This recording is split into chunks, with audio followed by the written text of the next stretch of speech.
Hello guys, back to my channel Chiranjit Puja ভালো আছে কেন বলে তোমাদের স্বাগত জানাই। তো আপডেট রেসিপি নিয়ে চলে আজকে মানাবে মুগ ডাল দিয়ে গোবিন্দভোগ চাল দিয়ে পটলের ঘন্ট। তো চলো তোমরা থাকো।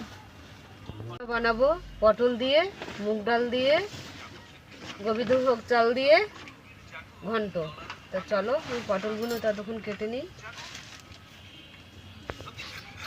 তা পটলগুলো আমি গোটায় রাখবো, পটলগুলো কাটবো না। পটলগুলো আমাদের সব ছাড়ানো হয়ে গেছে। পটলগুলো সব ছাড়ানো হয়ে গেছে আমাদের। তারপরে তোমাদের সঙ্গে পরে দেখা হচ্ছে। কড়াটা বসিয়ে দিলাম, পটলগুলো ছাড়ানো হয়ে গেছে, আমি ভেজে নেবো। কড়াতে তেল দিয়ে দিলাম, তো পটলগুলো ভেজে নেবো। তো পটলগুলো আমাদের ভাজা হয়ে গেছে।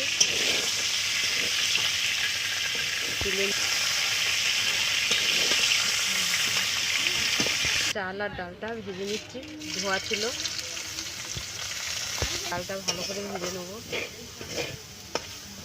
ভাজা হয়ে গেছে, আমি নামিয়ে নেব।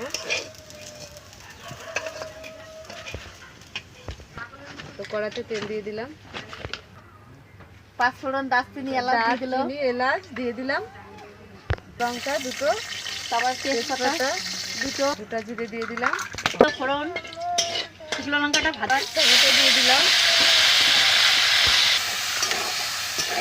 দিয়ে দিলাম 1 চামচ, হলুদ দিয়ে দিলাম, লঙ্কা দিয়ে দিলাম, একটু ধনে পাউডার দিয়ে দিলাম, এখানে তিল পোস্ত দিয়ে দিলাম বাটা। বলো মাসি। মশলাটা ভালো করে কষিয়ে নেব। মশলাটা আমাদের কষানো হয়ে গেছে। আমরা এবার এখানে ডাল আর চালটা দিয়ে দেব। হয়ে গেছে, জল দিয়ে দেবো। জল দিয়ে দিলাম।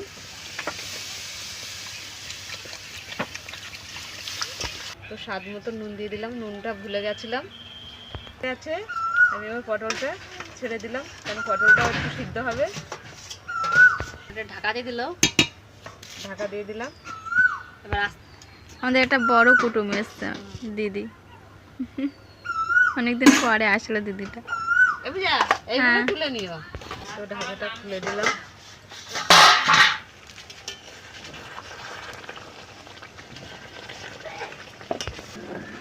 এক চামচ ঘি দিয়ে দিলাম। ডাল আর চাল পটল দিয়ে আমাদের ঘন্ট হয়ে গেল, নামিয়ে নিলাম।